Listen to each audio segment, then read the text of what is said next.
خبر شامل کریں گے کوئٹہ سے سردار عبید اللہ خان ساسوالی بیورو چیف صوبہ بلوچستان کی رپورٹ کے مطابق بلدیاتی انتخابات 2025 کے سلسلے میں ریٹرننگ آفیسرز کی حلف برداری کی تقریب ڈپٹی کمشنر کوئٹہ مہر اللہ بادینی کی زیر صدارت منعقد ہوئی۔ تقریب میں ضلع انتظامیہ کے افسران، الیکشن کمیشن کے نمائندگان اور دیگر متعلقہ حکام نے شرکت کی۔ ڈپٹی کمشنر کوئٹہ مہر اللہ بادینی نے بطور ڈسٹرکٹ ریٹرننگ آفیسر تمام ریٹرننگ آفیسران سے حلف لیا۔ حلف برداری کے موقع پر الیکشن کمیشن کے نمائندوں نے ریٹرننگ آفیسران کو بلدیاتی انتخابات 2025 کے تمام مراحل، انتخابی ضوابط، کوڈ آف کنڈکٹ اور شفاف انتخابی عمل کے تقاضوں کے حوالے سے تفصیلی بریفنگ دی۔ بعد ازاں ڈپٹی کمشنر کوئٹہ نے ریٹرننگ آفیسرز کے تربیتی سیشن میں شرکت کی۔ اپنے خطاب میں انہوں نے کہا کہ بلدیاتی انتخابات کے دوران صاف، شفاف اور پرامن ماحول کو یقینی بنانا ضلع انتظامیہ کی اولین ترجیح ہے۔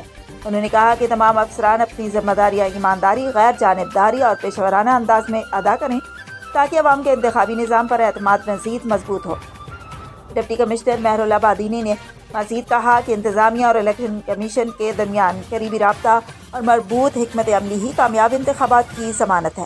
انہوں نے اس عزم کا اظہار کیا کہ کوئٹہ میں بلدیاتی انتخابات کو پرامن، منصفانہ اور شفاف بنانے کے لیے تمام تر انتظامات مکمل کیے جائیں گے۔